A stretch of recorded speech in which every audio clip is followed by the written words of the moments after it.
Hello, welcome back again to another video. How are you guys doing? I know you are doing absolutely amazing. If it is the first time of coming across my channel, my name is Becca. I'm a UK-based RN, originally from Ghana in West Africa.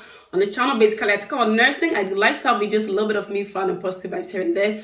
To my returning subscribers, I say a very big thank you for always coming back to the channel. A lot of you guys ask me about the 20 hours cap that has been brought back into the United Kingdom. So in today's video, I'm going to be explaining the 20 hours cap and how you can maximize your income here in the United Kingdom.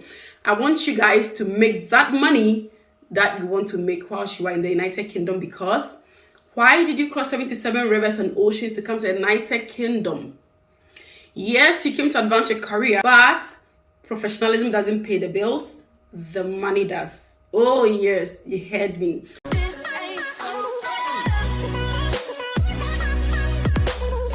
So in today's video, I'm going to be explaining the 20 hours cap for those of you who do not understand, and also to give you 9 practical ways to make between £4,000 and £5,000 as a UKRN, or even if you're a carer. Yes, you can do it. Stay tuned and watch this video right until the end. So from the onset of the pandemic, things were relaxed. But before then, you could have only worked 20 hours of overtime with a second employer. Right, but when the COVID came in, all of these measures were relaxed. Healthcare professionals were made to work as much as they could without any restrictions. And a lot of people actually took advantage of this opportunity and made themselves billionaires overnight. Yes, they won't tell you they did it, but they did it. They did it. Unfortunately, on the 4th of November this month, the UK government brought that 20 hours cap back, and it affected some people actually, because on the website it wasn't updated. But I have a friend who went to update her visa. You know, when it comes to the UK, you're on a 3 years contract. So this friend went to update her visa and she was refused because she did some overtime. But well, she couldn't say if she actually did that overtime with a second employer or what. And this became a big brouhaha. So I had to do my own investigations, ask questions. A lot of you guys came into my DM to talk about this 20 hours cap and how you can maximize your income. But I wanted to be sure about what I was going to be saying. So I had to do a lot of consultation. And today I'm going to be talking about 9 ways that you can maximize your income. Well, so if you're in the NHS, I don't want the video to be all over the place. I'm going to be explaining it first if you're in the NHS, and second if you are in the care home. So I was in the NHS, I moved to the care home, but I still have contracts with some NHS trusts and private hospitals where I go and assist them if they are short-staffed, okay? So if you're in the NHS and you are working as a bank, because a lot of you are asking me, can you do bank together with agency? The answer is in today's video.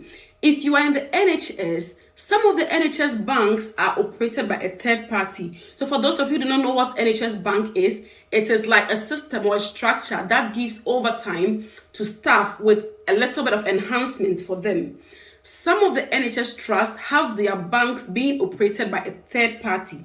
So if you are doing NHS bank in a trust which banks is being operated by a third party, that is considered as a second job. I didn't know this until I asked for an expert advice. So when I was in the NHS, I was trying to apply for a bank in my trust, and they asked me to submit documents all over again. You know, ideally, if you are doing your employment checks, they take your bank account, they take your passport, your BRP and everything. When I was registering with the bank, they took all of this over again because that bank was operated by a third party and they didn't have any link with the NHS. Theirs is just to create staffing within the same trust to give to the same trust. I don't know if it makes sense. So they have linked with the trust to provide staff within their own staffing for them. So if you are doing the bank in the NHS, it is considered as a second job. And that is why they give you a different pay slip. Yeah. So in the eyes of HMRC, if you are doing bank, so if you've realized, those of you that do a lot of bank shifts, you will realize that if you do a lot of bank shifts, it affects your tax code for your main job. And that is the reason why some of the trusts consider bank shifts as a second job. So if you are in the NHS, you are going to be joining the NHS bank, or also called the NHSP, which is NHS professional. Please do ask for clarification to make sure that your bank is not operated by a third party, before you make the move. All right, please do ask for clarification with a bank or with a trust if it is operated by a third party before you make the move. Otherwise, you'll be doing a second job unknowingly. But if your trust bank is not operated by a third party, then that is still a first job. You can do as many hours you want in that bank, and you can do agency or work in another setting or work in a care home as a second job. I hope I'm making sense. Right. So let's say that your bank is operating as a third party, or your bank is being operated as a third party. You still want to maximize your income. You still want to make it. What should you do? If you want to do more than 20 hours of an additional job, the law does not prohibit you from doing that. But what they are saying is that you need to get a new certificate of sponsorship from this your new employer so that you can work as much as you want without your new employer. So let's say you've been contracted 37.5 hours in the NHS or even in a care home, and you want to do a second job which is going to be giving you more than 20 hours. You need to get another certificate of sponsorship with that second job. You need to get a new BRP, a new visa for that job. Then you can work as much for that job without any restriction. The next is for you to do agency. Yes, do agency shift, but be very calculative about it. So the agency shift is you taking up extra work or extra hours with another trust or another home if you're in the care home, or even if you're in the NHS, you can go and do agency in the private. You can go and do agency in the another NHS or whatever. Some of the agencies pay as high as £100, depending on your skills, your experience, and your location. So if you're doing agency, my advice for you is to search for good agencies. How can you search for good agencies? Just grab your phone. I think I've done a video on this already, the requirements and everything you need to be an agency nurse. Just grab your phone, Google search, read about the agency, ask about their payments. Some agents pay daily, some pay weekly, some pay bi-weekly, and that is how you can maximize your income. So ask the agents about their salary. If you're doing agency, you can bargain actually for your salary. So bargain, tell them, let them know the importance of paying you more, because one agent can give this person this and give another person that. No two agency nurses are paid the same. Based on your experience, based on the time you've been in the UK, based on the skills you have, will determine how much you've paid. So bargain with the agency, search for good agencies and register with them. And with this, you can maximize your income. Talking about the agency leads me to the third point, is to choose your shifts right. Yes. So when you work on weekends, when you work on bank holidays, when you work on nights, you have enhancements. You are not paid the same as somebody who is doing a day shift or just any ordinary shift. So this shift attracts a bit of enhancement. One beauty about working in the UK is that if you have 6 months post-qualification experience in the NHS, you can start doing agency shifts. And if you pull out of the NHS, let's say after a year, and you've registered with agencies already, because you already have the NHS skills and experience, you can still continuously do your agency jobs with other NHS trusts. You will just need to update your skills and do your competencies and get them signed off annually for you. The next thing you can do if you want to avoid entering this 20 hours cap whilst you are doing agency or bank is to do more overtime in your own unit or in your own home if you are in the care home.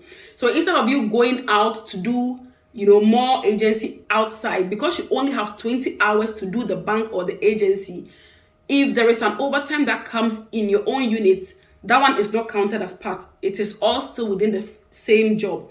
So you can do more overtime in your unit, because most of the times people go off sick, people go on holiday, they need staffing within the same unit. You can take up those hours because those are not counted. It is still on one pay slip.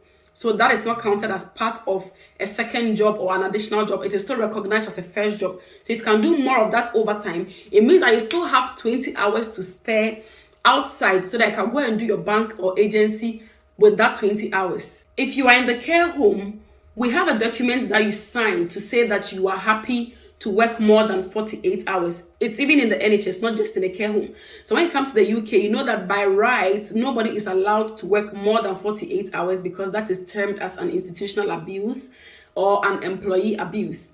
And so employers do not want to put themselves into trouble. But if you voluntarily want to work more than 48 hours, they have a document that they will give to you to sign. So if you're happy to work more than 48 hours, you can sign that document. That means that anytime that you want to work more than your contract that you have signed for, you can work. And that is also another way of maximizing your income. Mind you, if you don't sign that form, yes, you can still work, but if something happens, there is nothing to prove that you permitted yourself to go into such a situation. So you have to sign that so that it becomes a legal document. It's there for you. It gives you no restriction at all. You can work as many hours as you want without any problems. If you are in the care home, bargain for your salary. So unlike the NHS, you know that there is a salary cap for everybody in England except London, who is on the same ladder takes the same salary. If you are in England, Scotland, wherever, you take the same salary if you are in the NHS. But in the care home, it is not the same. I didn't know this until I started my first care home job. So when you are searching for care home jobs, sometimes you see that in the job advert, they've written that the salary per hour is up to £25. Right. So in the care home, there is no fixed per annum salary. Most of the care homes do not put a fixed per annum salary. What they do is that they pay you per hour. So if they write up to £25 per hour, it means that 25 is the highest. You can drop below that 25. But based on your experience, based on your exposure, based on your knowledge, based on your skills, you can bargain to get up to that 25 hours. There can be two RNs working in the same care home. You came at the same time, you will not be paid the same. It has happened to me where I work. I am on the same level with a colleague. We are not paid the same. We are paid differently.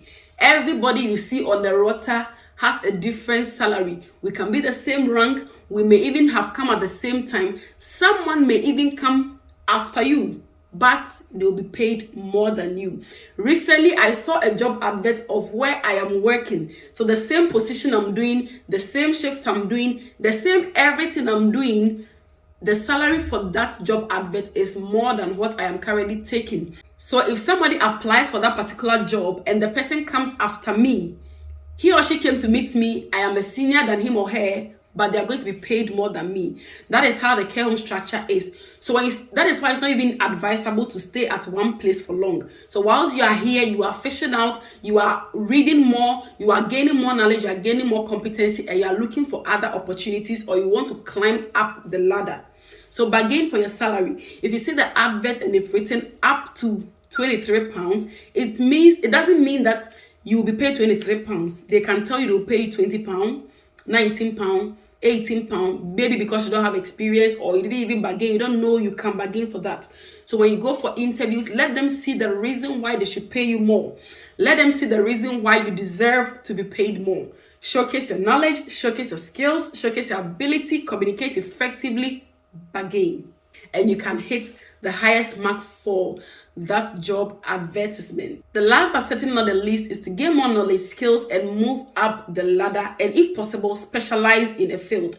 You know, if you are just an RN, you have a different salary. But once you specialize, you get a little bit more. And if you specialize and you are doing overtime in that specialty, you are paid according to your specialization or according to your band. So let's say if you're a band 5 and you are doing bank, and somebody is band 6 and they are doing bank, your bank rates will not be the same. You are paid based on the bank rate for that band level that you are working for.